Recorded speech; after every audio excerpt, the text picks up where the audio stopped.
Going? Right, okay, the way it's configured here is we've got two throttles with springs. So if you move the throttles forward and release them, it always goes back to the 0 position, same with backwards. So if you want to change that so we can eliminate the spring, then we have to work with the little screws on the back. First thing to do is take off these little plastic pieces so you can get out the screws. Tiny little screwdriver is required, Phillips head. So the screws you need to adjust to change the springs. This one here marked M1/3 and this one here M2/4, and they turn the springs from each of the sticks off and on. So we can start with 2/4, which is the left throttle. So this is this spring here. So we can turn that spring off essentially. So we can turn it clockwise.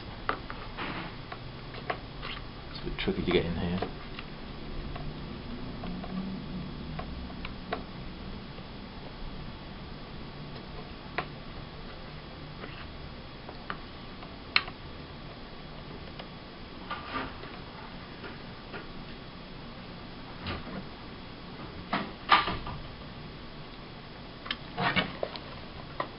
See now, no spring, just flopping there. We can do the same thing for this. M1/3. Don't have to turn it too much, just a few turns. It's not so bad when you're doing it clockwise, but when you're turning it anti-clockwise, and make sure you don't loosen the screw too much, because then the screw might fall out and it will fall into the casing and that'll be a problem. So then that's now also loose. So it's going to flop there like that, which isn't too useful. So the next thing we need to do is put a ratchet on each of these so they'll stay in position. And we'll turn it back over again and we'll open up these little plastic pockets here. And there's two screws inside that one for the left stick, and there's also two screws inside this one for the right stick. And for both of these, the only screw to adjust is the one closest to the center, so one on the left here and one on the right here. And what we can do is turn this screw clockwise, which will increase the ratchet on each of these, so it will actually stay in position and not just flop around like that. So I'm going to put this in here. Tiny little screw, we'll be pretty careful. You can just pull this out, it makes it a bit easier. So turn this clockwise, getting tighter and tighter as I turn. So now it stays in position, you can hear the ratchet. I'll tighten it up a bit more.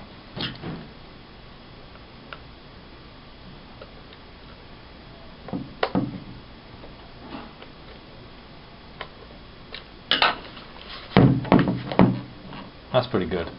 So you can keep the throttle in a certain position without having to put your thumb on it. It doesn't revert back to 0 obviously. The rudder always remains spring loaded, you don't need to worry about that.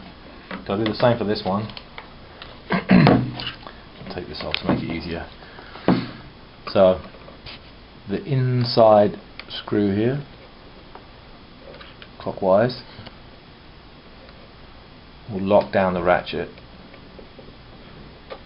Be careful not to damage the screw. Make sure the screwdriver is in properly. There you go. That's a little bit loose still, so I'm going to give that another half a turn.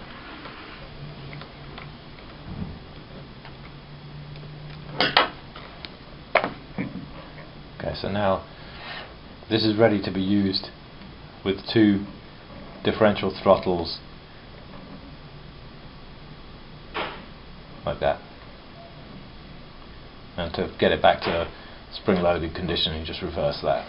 So we'll turn this counterclockwise, turn this one counterclockwise, and then go back and turn the M2-4 and the M1-3 screws counterclockwise to reintroduce the spring. I'll just do that right now. I'll take the ratchet off first. Don't want to undo this too far because the screw might come out.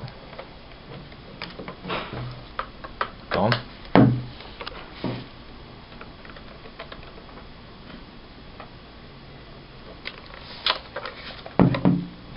So there's still some ratchet left on that one.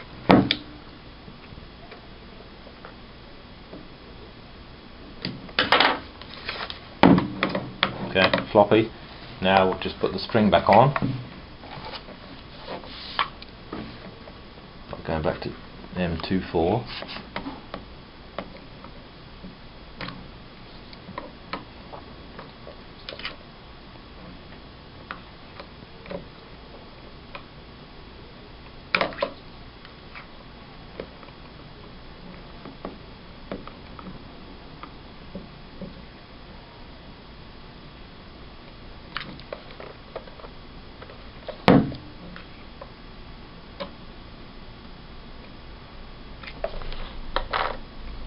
Turning it counterclockwise until you get a good spring. Perfect. And this one, M1-3, counterclockwise again. Just a couple of turns, probably be okay. Oh, no.